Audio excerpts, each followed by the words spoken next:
Coming into this Iznik museum, on the left side here you can see many ruins of the church. A lot of the Christian ruins are in the yard. So take a look over there. Again here the ambo from the pulpit from one of the churches in the area. You see the curvacy and the curves, and that's where they would read scripture, maybe chants from.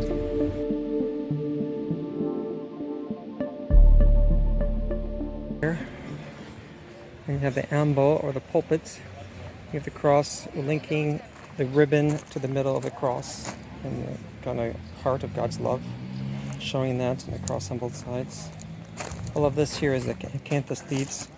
Then you actually have the cross symbol right there, and the different ones. You have eternity symbol on these here, with the pigeons or the partridges feasting on the wreath of the life, the victory of life, the reward of life. So a lot of these are very interesting in how they're depicted, but they'll just say railing plate marble. Doesn't say from a church, but this definitely was from a church in this area, or the multiple churches in the city of Nicaea.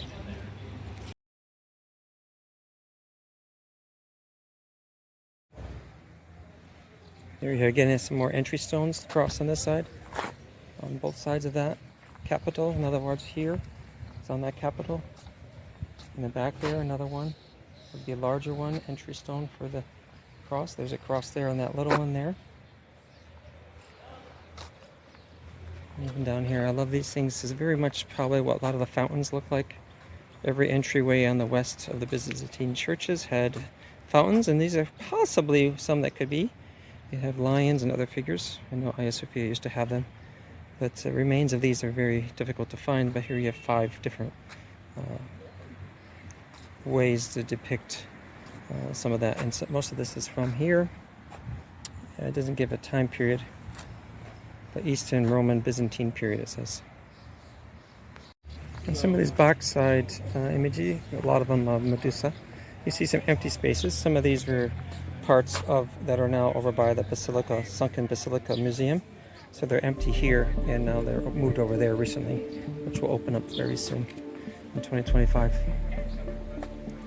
So on this side we saw the back side of this as acanthus leaves is a cross, and the back side of these over here also have crosses that we just showed. So let's go to the back side, just again review.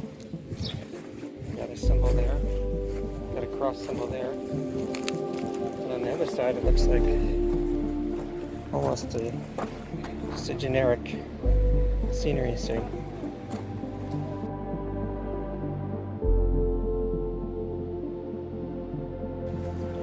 This also seems later, but it's 5th, 6th century they say. This, as they say, is also from a pulpit ambo, which looks like maybe Jonah the whale or Poseidon, not sure. And here, even like in Ravenna, they have deer transect of the water. Here we have a deer on a portion, probably in the front of the church. Could be a lamb, looks like a lamb of God. That comes, and then also here we have the peacock feasting on the grapes of eternity. So these different symbols here. Looking in here, all these different tiles. You can actually look over there and see the back sides. Yeah, I got Christian symbols over there, crosses on at least three of those in the back. This isolated section over here, again, you have an entry stone with a cross on top of a pillar, and another one there. Let's see what the other sides offer. If there's another cross on this opposite side, which there is on this one. And on this side, no cross, but interesting